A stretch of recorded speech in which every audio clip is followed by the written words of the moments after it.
Assalamualaikum warahmatullahi wabarakatuh. Saya Notimanina Yusrina Yusof. Nombor matrik KID 210504157. Saya ingin menerangkan bahagian takrif keluarga dan perempuan yang haram dinikahi. Bismillahirrahmanirrahim dan Assalamualaikum warahmatullahi wabarakatuh. Nama diberi Nur Farhana binti Muhtar. Nombor kad matrik KID 210504143. Saya merupakan pembentang kedua yang akan menerangkan tentang kedudukan keluarga di dalam Islam.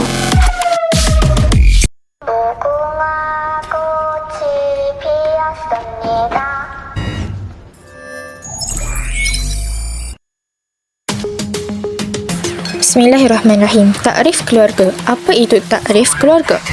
Takrif keluarga ialah satu kumpulan manusia yang dihubungkan melalui pertalian darah, perkahwinan ataupun penjagaan di mana para anggotanya tinggal dalam suatu tempat di bawah satu rumah dalam keadaan saling bergantung.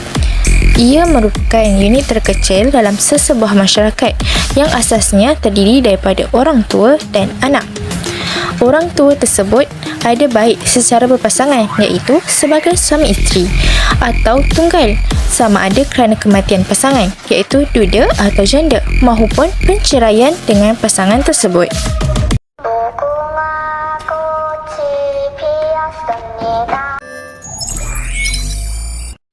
Perempuan yang haram dikahwini terbahagi kepada dua bahagian.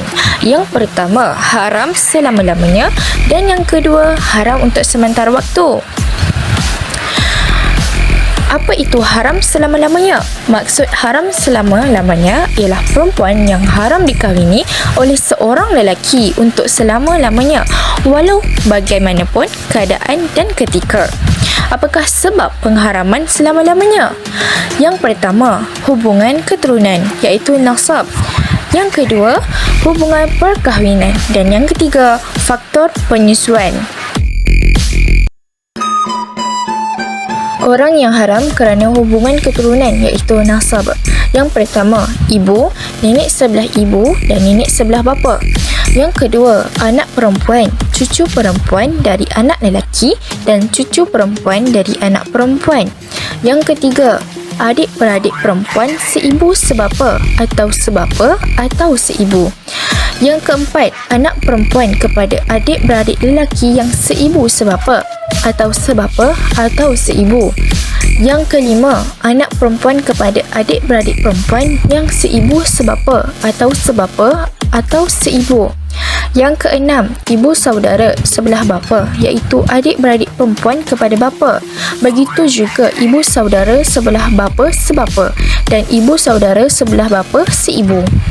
Dan yang ketujuh, ibu saudara sebelah ibu iaitu adik-beradik perempuan kepada ibu. Begitu juga ibu saudara sebelah ibu seibu dan ibu saudara sebelah ibu sebapa. Orang yang haram kerana perkahwinan. Yang pertama, isteri bapa iaitu ibu tiri.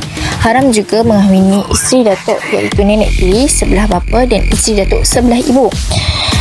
Yang kedua, isteri anak iaitu menantu. Isteri cucu lelaki sebelah anak lelaki dan isteri cucu lelaki sebelah anak perempuan. Yang ketiga, ibu mertua.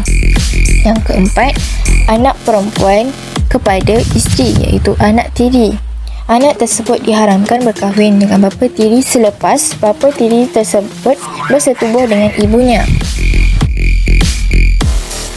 Orang yang haram kerana susuan. Yang pertama, ibu susuan. Turut diharamkan ialah ibu kepada ibu iaitu nenek susuan. Nenek kepada ibu susuan sebelah ibu dan nenek kepada ibu susuan sebelah bapa. Yang kedua, adik-beradik perempuan susuan. Yang ketiga, anak perempuan kepada adik-beradik lelaki susuan. Yang keempat, anak perempuan kepada adik-beradik perempuan susuan.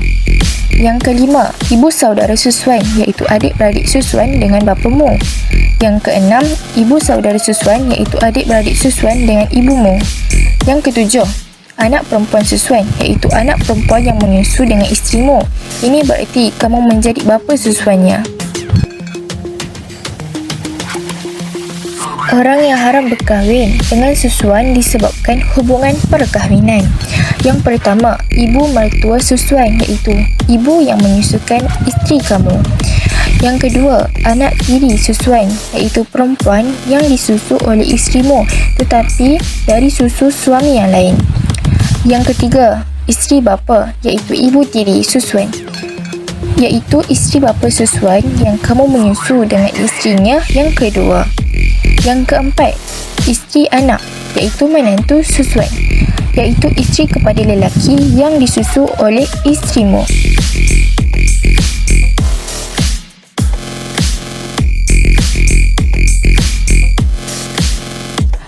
Orang yang haram untuk sementara waktu. Yang pertama, berkahwin dengan dua beradik perempuan sekaligus. Yang kedua, memadukan seorang perempuan dengan ibu saudara sebelah ibunya atau ibu saudara sebelah bapanya dan memadukan seorang perempuan dengan anak perempuan kepada adik-beradik perempuannya atau anak perempuan kepada adik-beradik lelakinya atau memadukan seorang perempuan dengan anak perempuan kepada anak lelakinya atau anak perempuan kepada anak perempuannya. Yang ketiga, berkahwin lebih daripada 4 orang perempuan. Yang keempat, perempuan kafir yang menyembah berhala. Yang kelima, perempuan yang berkahwin iaitu mempunyai suami. Yang keenam, perempuan yang masih dalam iddah. Dan yang ketujuh, perempuan yang diceraikan dengan talak 3.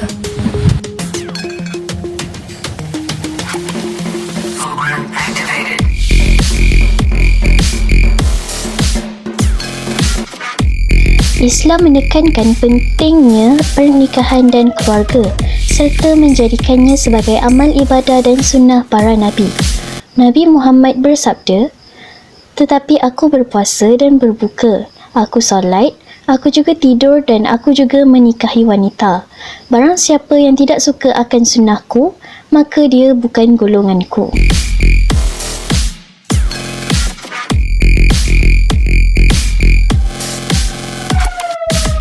Yang kedua, Islam memberikan kehormatan yang penuh kepada setiap anggota keluarga, baik perempuan ataupun laki-laki.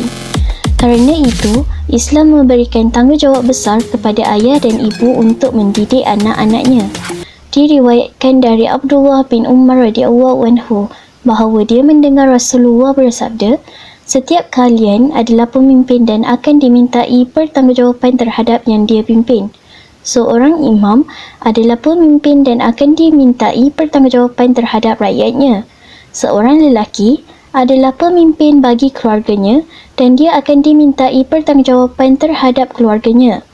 Seorang perempuan adalah pemimpin di rumah suaminya dan akan dimintai pertanggungjawaban terhadap yang dipimpinnya. Dan seorang pembantu adalah pemelihara harta majikannya dan akan dimintai pertanggungjawaban terhadap urusannya."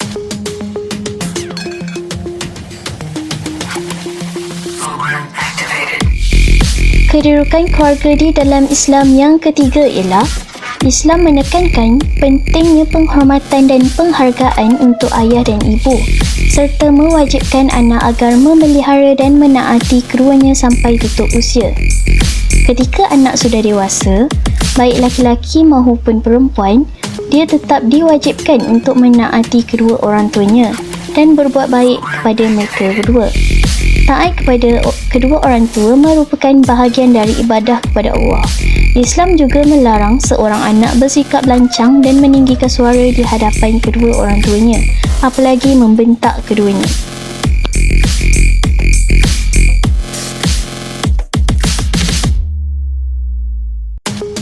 Seterusnya, Islam menganjurkan agar orang tua menjaga hak anaknya yang lelaki dan anaknya yang perempuan dan tidak membeza-bedakan di antara mereka dalam nafkah maupun dalam hal-hal yang bersifat lahiriah.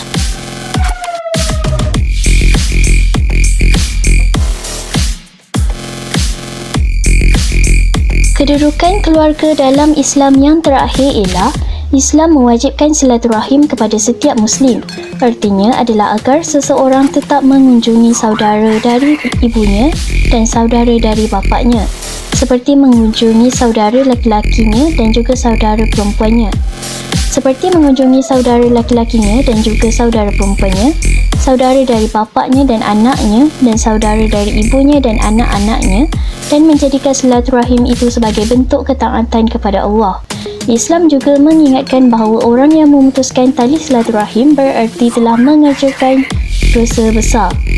Nabi Muhammad bersabda, tidak akan masuk syurga orang yang memutuskan tali silaturahim.